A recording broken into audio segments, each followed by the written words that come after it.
Alright, so this is a grade 11 class. We're going to talk about additive and non-additive volumes, and we're going to relate that to hydrogen bonding eventually. I love the classes. Alright, so I have a little bit of a minds-on activity here for everyone here. We're going to talk about a problem that people before laser scanning might have had. So, I want you to imagine that you are somewhere back in time, and you're working for a monarch. And this monarch, you'll see on the case study, he's kind of paranoid, and he's kind of a stickler. So he's got what he thinks is, he needs a new crown. All right, so he's got this big sum of gold, big mass of gold. He's going to give it to you. But he trusts you to make sure that he doesn't get ripped off. So, how do we know how much gold is being used in a crown? How can we figure out the volume of that crown? So that crown's kind of a complex shape. It's some pretty tough math, right? So does anyone have any idea how we might, maybe just with your elbow partner, read the case study, look at what you got here, and try and figure out how you, your monarch's clever servant, would figure out the average volume that's being used for the gold. One thing I'd caution you though, kind of a practice that was being used back then, is if you didn't have someone like yourself who could catch somebody, the goldsmith in this case, how would you make sure that it's all gold? Maybe it's just a thin layer of gold around another metal, a cheaper metal. And the other guy, and the goldsmith would have stolen it, sold it off, and made a big profit. So how would you figure that out? So maybe just take a minute to figure that out.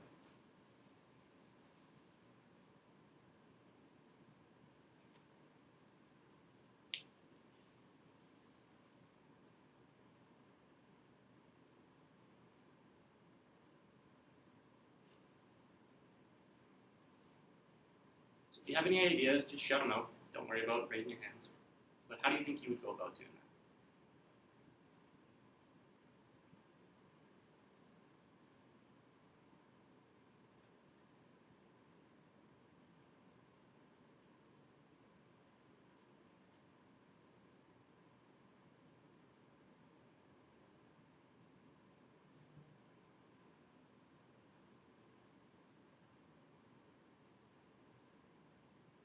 Kind of a tough one. Maybe you could weigh it against something else that you know it's the same weight as already. Okay, yeah, so the weight could be the same, but we're not sure if we used all the gold, because the gold actually has a heavier atomic mass.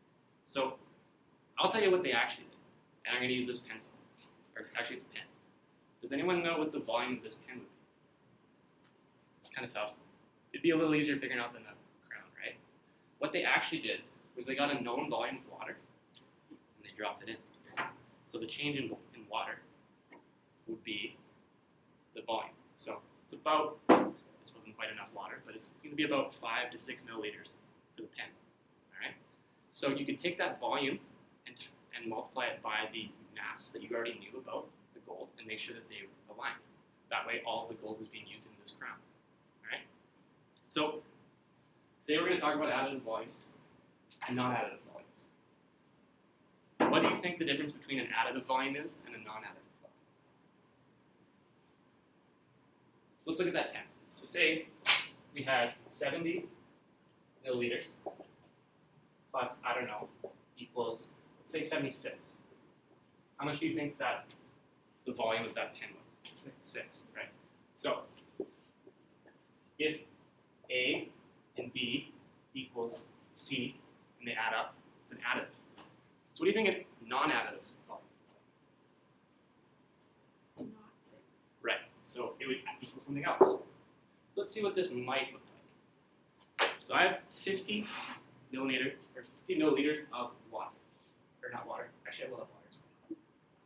50 milliliters of water and 50 milliliters of sand. What do you think will happen when I add these two volumes together? Maybe You got 100. you got 100. Okay. Add them together.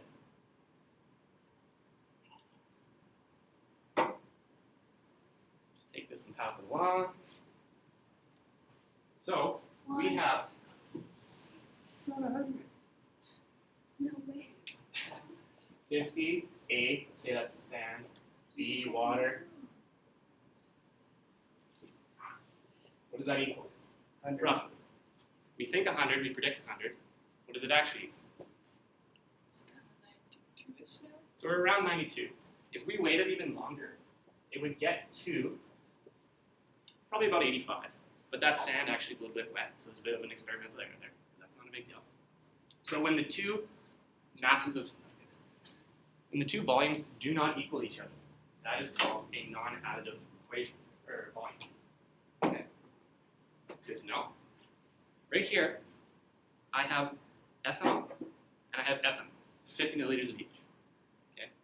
Okay, what would you predict if I added 50 milliliters of each ethanol and ethanol together? 100. Okay. Add them together, and I spilled. All right.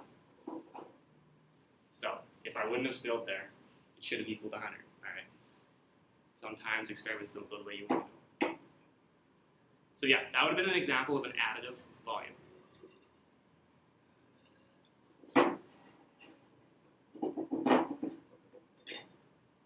So what I'm going to do now is I'm going to add 50 milliliters of ethanol and 50 milliliters of water together once I get the correct volumes.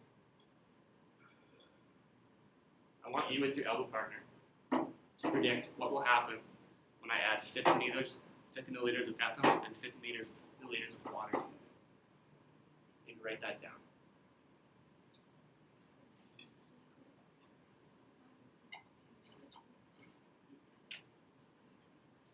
I really want that.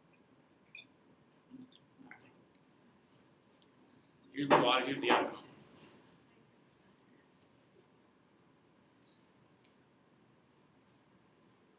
Now that we have our predictions, teachers have been known to engage in a bit of funny business in school. All right, they might fudge the result just to make it a more dramatic effect. So, does anyone want to volunteer to add these two volumes of the liquid together? Perfect. Thanks, Dave. So add them together, and then let me know what the combined volume is of the two.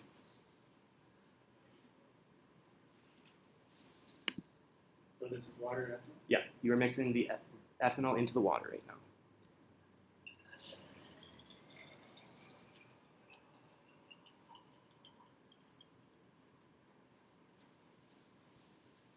So if you had it, looking at that meniscus, David, what's the combined volume of the two?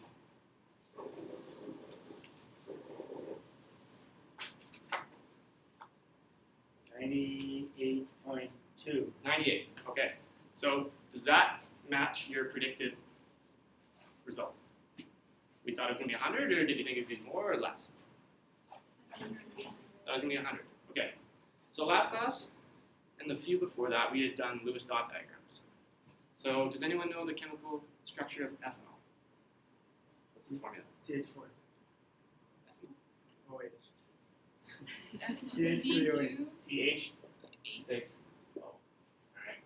So could you, with the piece of paper provided, draw the Lewis dot diagram of that compound? I know, it's been a whole 2 days since our last lecture. Should have done the homework, Stephanie. Alright, so it needed to look something like this.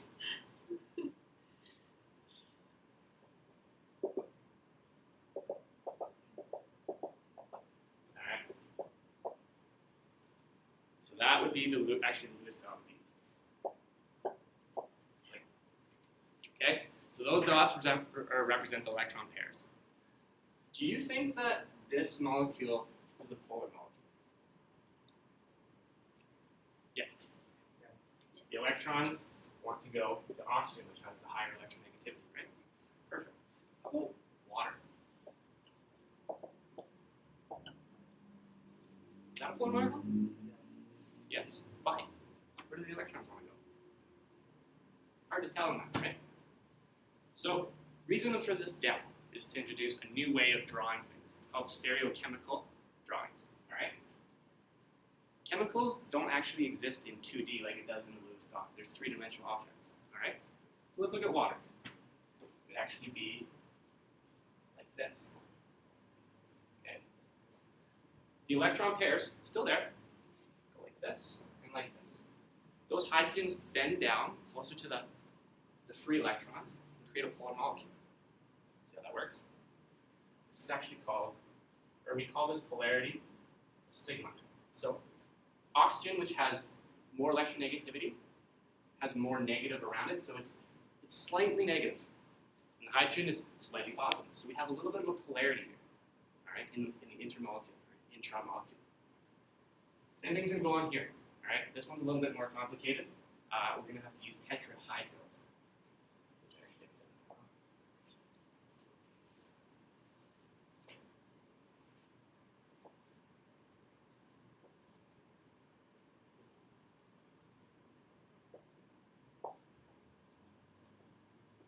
Okay, that's a messy tetrahydral. All right, and I know David's hurting right now, but for the sake of this, all right. So we're going to have the same effect here. We're going to have oxygen, which is slightly negative, all right, and the other parts will be slightly positive because of electronegativity. So the hydrogens on both of these molecules, which are slightly positive, are actually attracted to the slightly negative oxygens, all right? So that's going to compress our solution. Why do you think our volume changed then? Does that kind of explain why we might lose 2-3 milliliters out of that? So the hydrogen bonding, which is actually kind of a weak bond, pulls the solution together a bit, all right? So we get a non-additive equation, all right? Tough to show with our Lewis dot, a little easier to show with our stereochemical formulas, all right? So I'm going to leave you with one question before we kind of get moving on to examining all of these stereochemical formulas. If we had a stronger bond, because we know hydrogen bonding pretty weak, so let's say we had a stronger bond, would we get a bigger change in volume or a smaller change in volume? Stronger bond would pull the molecules closer together. We'd lose more volume. So it would enhance this effect. Okay, so this is all liquids. What about a gas? Would we see this in a gas too? No? Okay. Because you want to hydrogen level. But this, yes, in this case, but the method of these slightly negative will actually apply still, and you can still have this effect in gases. All right. So we're going to go through some notes. We're going to explain this a little bit more thoroughly and a little nicer, so that David doesn't have a heart attack. All right. So thanks for playing along with me.